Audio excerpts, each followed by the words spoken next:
And now I'm showing you the dining room of Lissadell. And this is again a sort of a kind of a contrast from the two portraits that or the two works that we've just seen were very much official, quite dry, quite serious paintings, commissioned work, clearly done for business purposes, because you know they didn't have a huge amount of money. They did actually, Kazimierz did actually have to paint. He had to make a living. He didn't just get money from, you know, from home or whatever. And she had a limited an allowance, you know, from the Gore-Booths. But anyway, so this is to show you another aspect of his painting work. In the dining room in Lissadell, he painted the pilasters. You see down here? Just don't want to get in these. There were to be 6 originally. The 2 very large ones, the over-life size on either side of the fireplace, they are of Mordaunt, who was Constance's younger brother, and of Kazimierz himself. And then on the smaller ones, which are just actually life-size, beside the doors, we have images of the staff. And I think I have more close-up ones. Yeah, so this one is Kazimierz himself. But as you can see, it's not a finished work in that sense. It's more like like stage scenery. And in fact, this is the period. This was done in 1908, and this is the time when he was just beginning to become interested in the theatre. And this is the gamekeeper and the forester. Oh, and there's a little dog as well. I think the dog is very cute altogether. His name was Jock. And the other 2 were the butler, and there was supposed to be the housekeeper, but she was too shy in the end, so she never got painted. And this one is this is an oil painting that he also did, possibly not exactly at that time. I'm not sure exactly when it was painted, but it's of the butler in the butler at Lissadell, and his name was Kilgannon, and he was quite a character by all accounts, and very much liked by everybody. And he was kind of famous because he had saved Constance's father on some mission. He was a sort of an explorer, and a bear had tried to kill him, and the butler stepped, because he used to go on these expeditions with him, stepped in and shot the bear, and the bear is still there. It's in Lissadell, the stuffed version of him. Anyway, so now we come to sort of this kind of crossroads, if you like, in the history of Kazimierz and Constance. This is a picture of the Boy Scout organization called the Fianna that Constance founded. This particular one was taken in 1910. She founded this organization as a sort of a kind of a nationalist alternative to the regular Boy Scouts. And she obviously had sort of revolutionary ideas in mind right from the beginning, because she trained them not just in sort of how to do knots and put up tents, but she also trained them how to shoot. She wasn't really meant to do that, but you know, she got around it because she did it on her own land. Apparently you could use guns on your own land, that was fine, but not, you know, on the street. So because of this, she started small in a cottage in the mountains, but eventually she found that it would be better if she had a large-scale place to house the Scouts. So, and this is sort of the curious bit.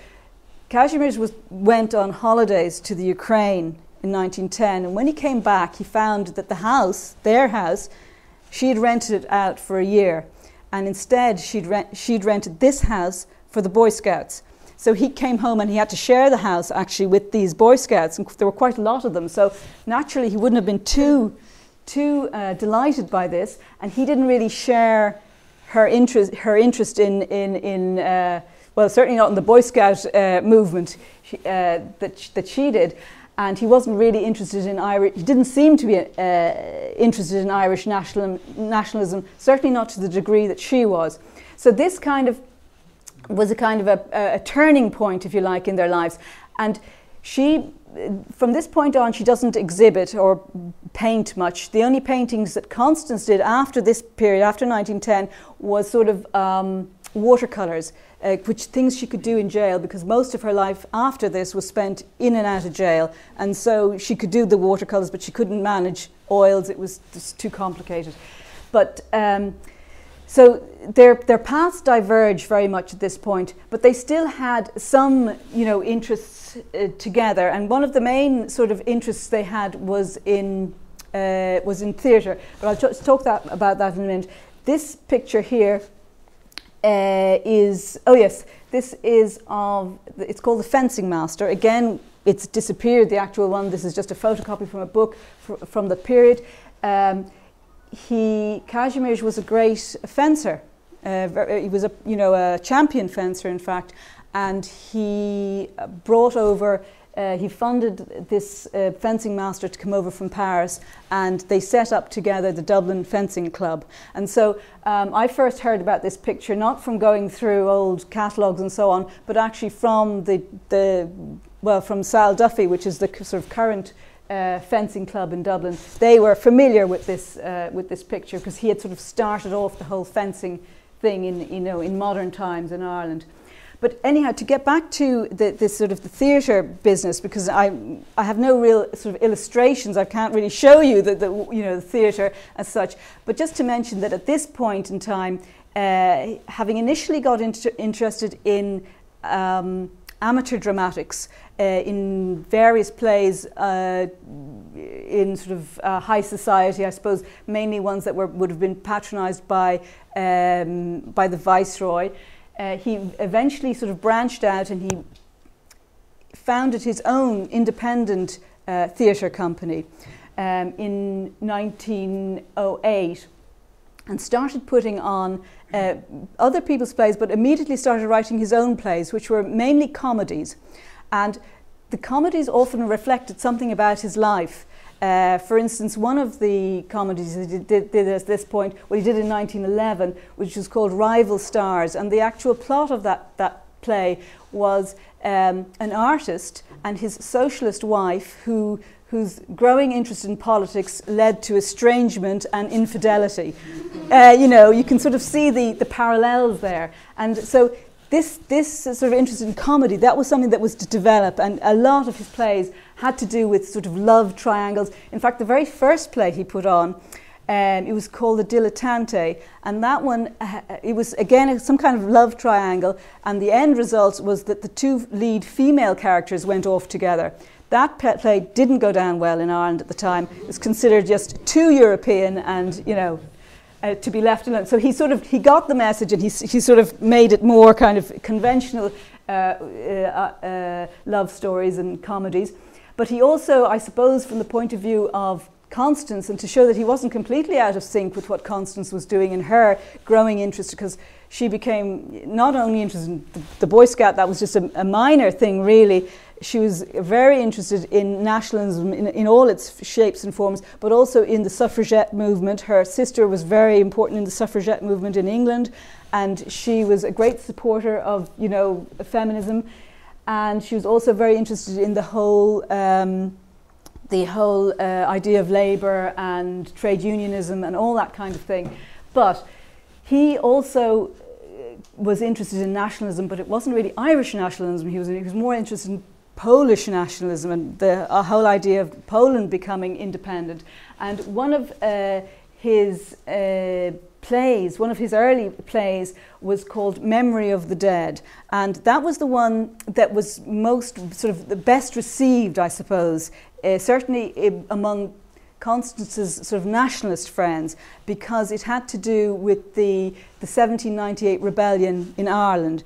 And the very curious thing about that play that he did was he had Constance act in it. She was nearly always acting in all his plays in these early years. And she acted as a boy scout in the play.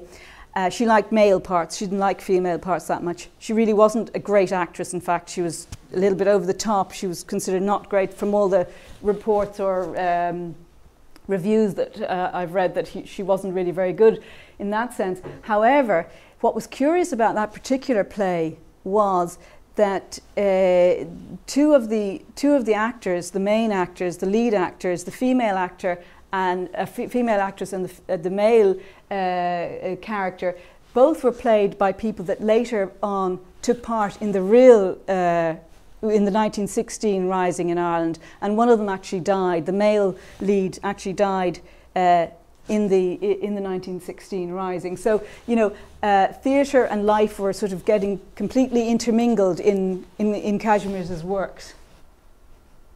And this one, you know, I'm sure you recognise this. This is an iconic photograph of Jim Larkin, who was the great sort of trade union leader, who came to Dublin and organised this huge strike. Initially started off as a strike for tram leaders, but eventually it turned into this great big thing called the lockout, which all the Irish people in the audience probably know about. But just to sort of give you, the reason I'm showing it to you is because it is the sort of last kind of thing that the two of them had together. Jim Larkin became a great friend of Constance's and of Kazimierz's, and although Kazimierz wasn't involved in his kind of trade unionism and all that kind of carry on, he did help him on the night. There was a sort of a famous sort of point where Jim Larkin had to get to a public meeting in what was then Sackville Street, which is now O'Connell Street, and he was banned from giving any speeches, etc. And they had to smuggle him into O'Connell or Sackville Street somehow or other. And first of all, when he came to Dublin, he had to stay the night somewhere. So he was smuggled into Surrey House, which is where they were living, the two of them, by Kazimierz. He pretended that he was one of his pals, and they pretended to be a little bit drunk. The reason they had to do all this pretending was because Surrey House, where the two of them were living, was under constant surveillance, police surveillance, and they couldn't really, everything was watched, because in that particular house where they were living, it was mainly being used as a, you know, a sort of centre for suffragettes, nationalists, you know, all the various political activists were working there. And so he was smuggled in at night by Kazimierz, which people tend to say that, oh, he was totally uninterested and he actually hated all her friends. But obviously he didn't hate them all.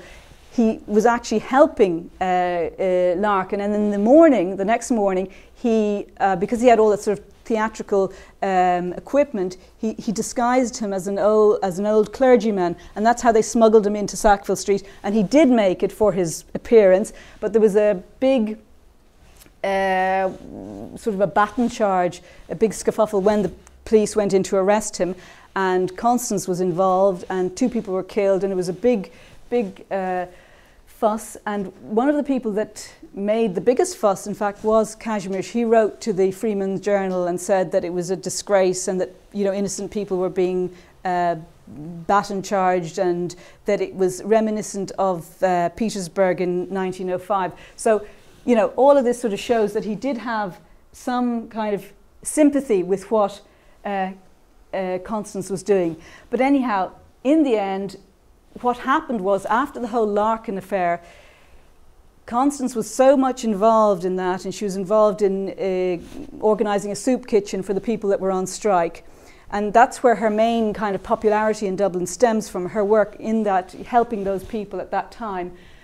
And because of that, Kazimierz couldn't operate his plays anymore. He couldn't put on his plays anymore, because the main venue was the Gaiety, and the people in the Gaiety said that because of her prominence in the whole labour dispute, that she would only be bad news for the Gaiety, and that she wasn't allowed to act there anymore. So obviously he had to resign from his company, and he had no way of making money from theatre. He also had no way of making money from portraiture, because he lost all his clients literally sort of overnight with this.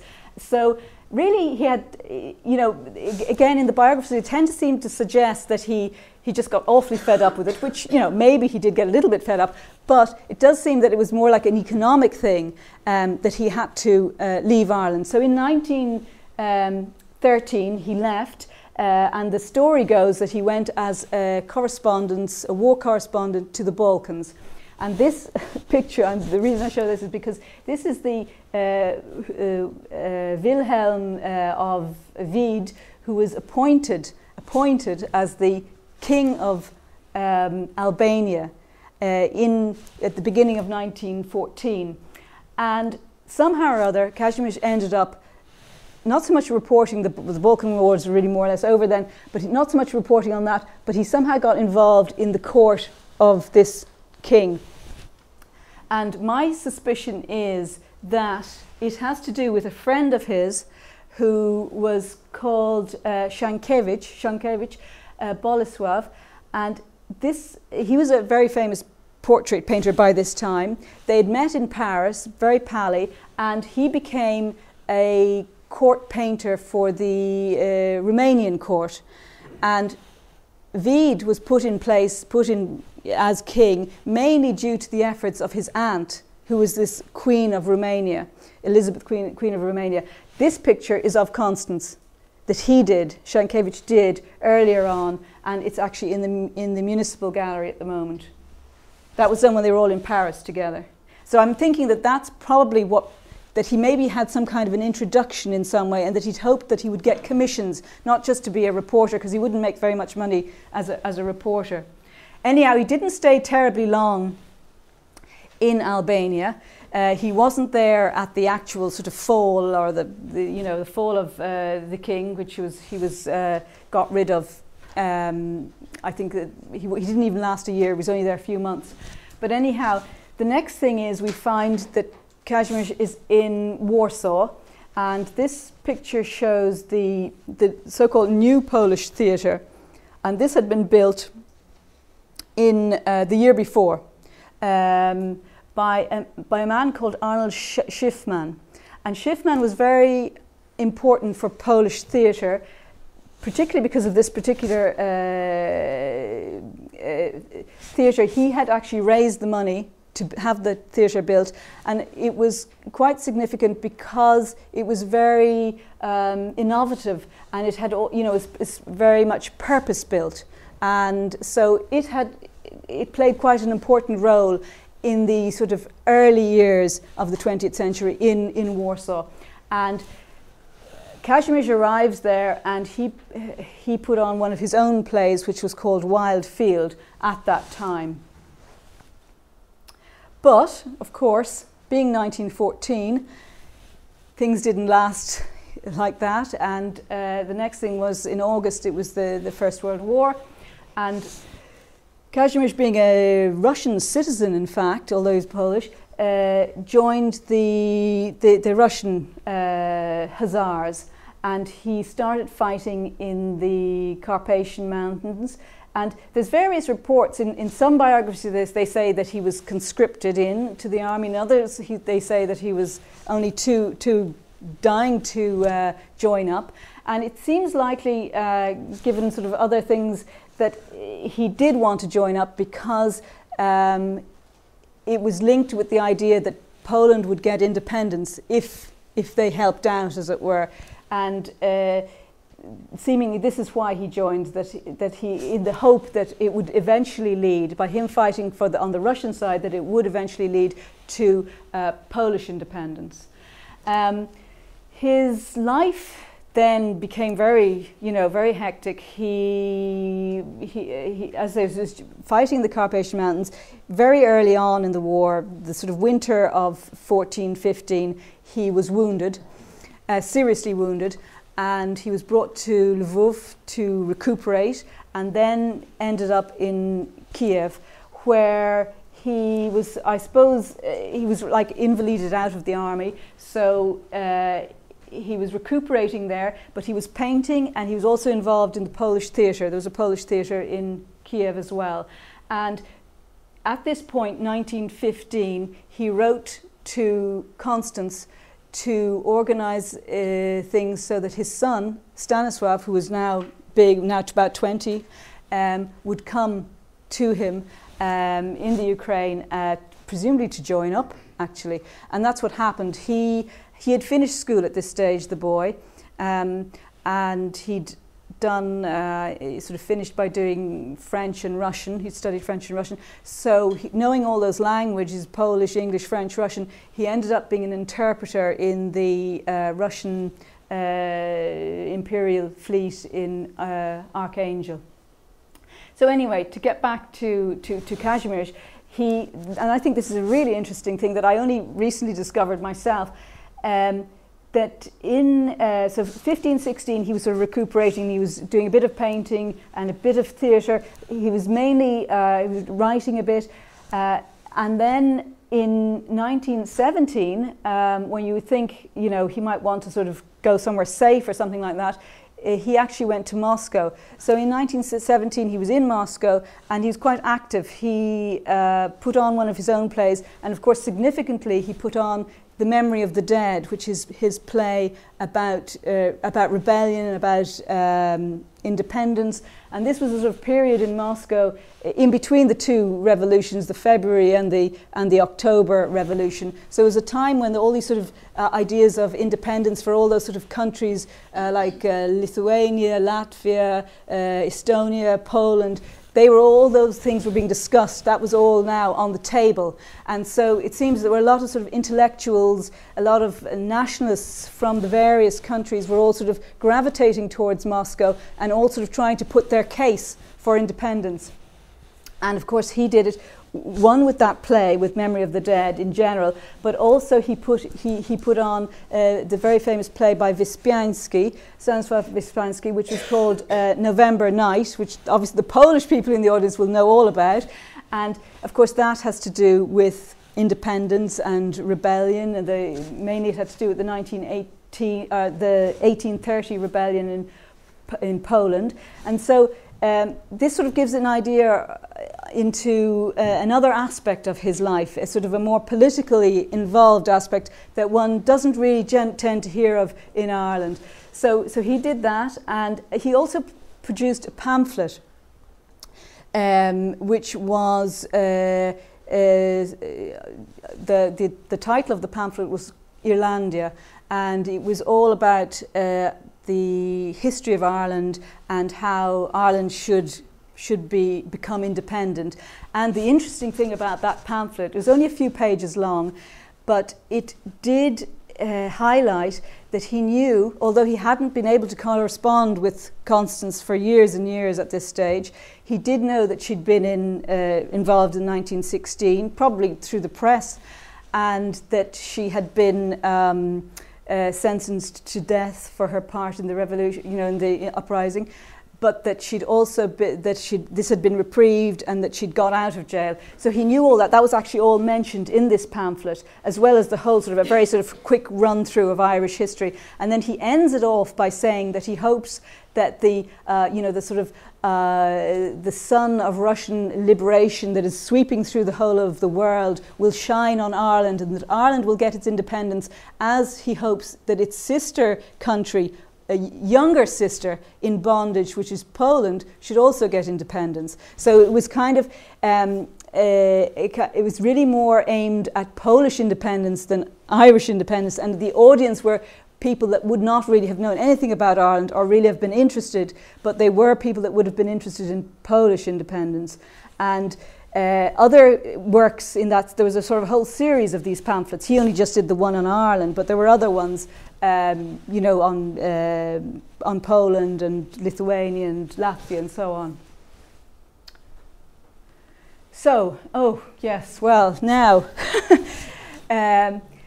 so between, okay, so that was 1917, and then he goes from Moscow, he went back to Kiev, and quite, you know, there's quite a lot of,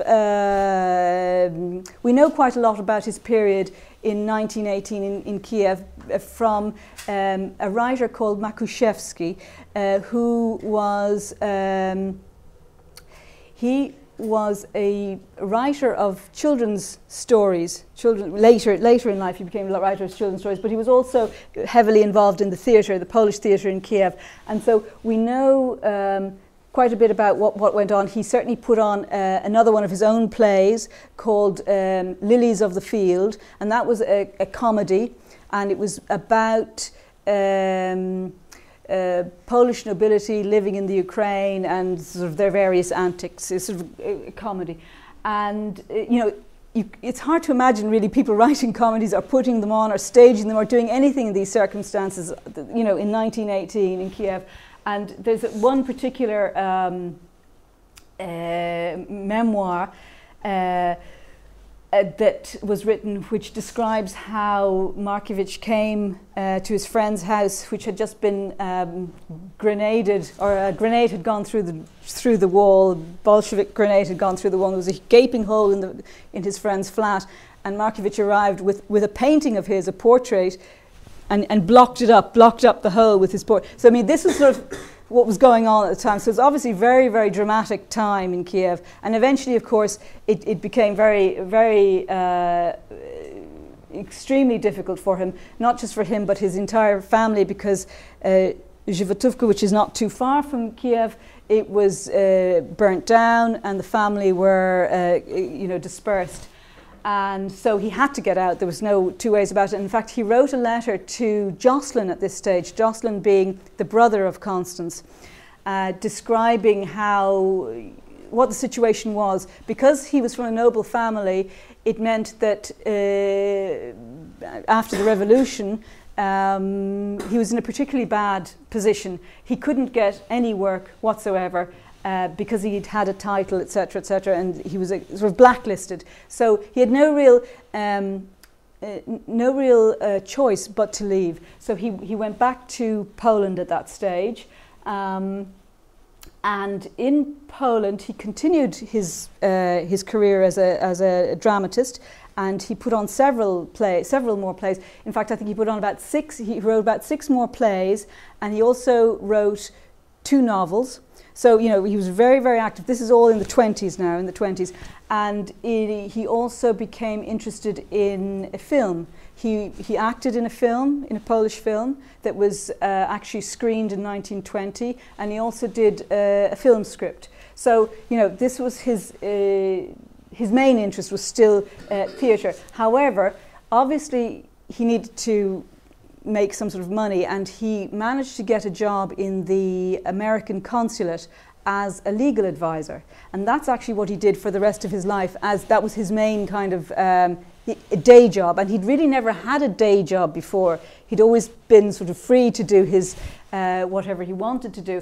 So he had this day job, and that occupied him, so he couldn't be as active in the theatre anymore as he had been. He was only able to write, I suppose, in the evenings, but not actually to produce work. He came back to Ireland in 1924. He was on some sort of diplomatic mission to London, and he just popped in and had a visit, saw Constance, and this apparently was a very kind of shocking experience for him, because she had been in and out of jail so often at that stage, and had in fact just recently come off hunger strike when he met her, and she didn't have the house anymore. Everything was very, she had aged terribly, and it was all very sad for him. Anyway, but they had sort of parted. Obviously they had parted, even as sort of husband and wife, they'd really parted well before he'd left Ireland. But they were still friends, and they still, admired each other. Anyway, he returned to Poland, and so this is, well, I'm sure the Polish people in the audience definitely know who we have here. This is Piłsudski, Józef Piłsudski, who, and I suppose the significant thing here, because I'm not good on the Polish history end of things at all, but the significant thing here is that this has been dated.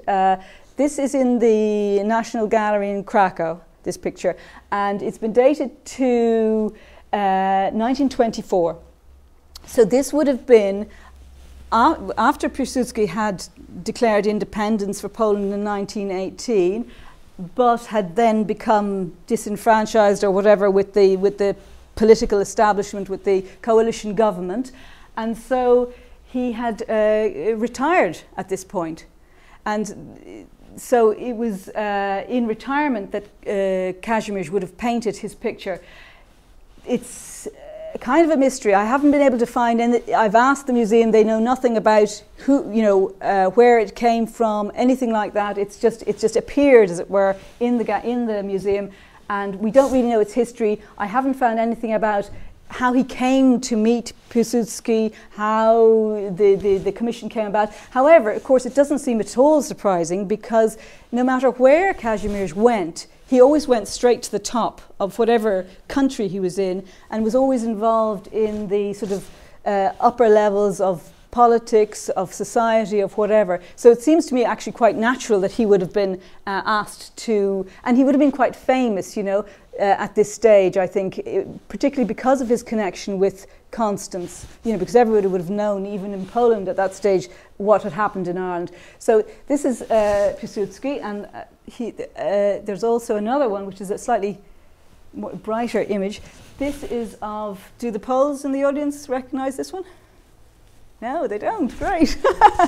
This is the second president of Poland, and his name Wojciechowski. Yeah, Wojciechowski, and so he would have taken over directly from Piłsudski, but of course there was another fellow in between that was assassinated. He was only there for 2 days. Narutowicz, yeah. So this fellow took over, and you know the funny thing is with all of these people, like both Piłsudski and Wojciechowski, they were both socialists to begin with. However, before being socialists, or as well as being socialists, they were from noble families to begin with, as it were, as was Kazimierz. So they would have had a sort of a, do you know what I mean? They would have had something in common, or quite a lot in common. So kind of an interesting, I think it's kind of an interesting,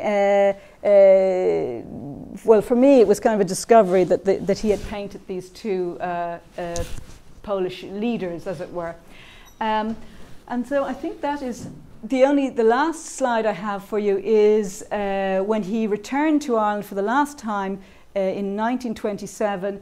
He heard on the radio, apparently it was put out on the radio, that she was dying, Constance was dying, and so he came back to be at her bedside, and so did his son Stanisław, who considered Constance to be his mother. You know, he was very attached to her, and so this is quite a moving painting, really, and a very intimate one, and quite different to all his, you know, official type portraits.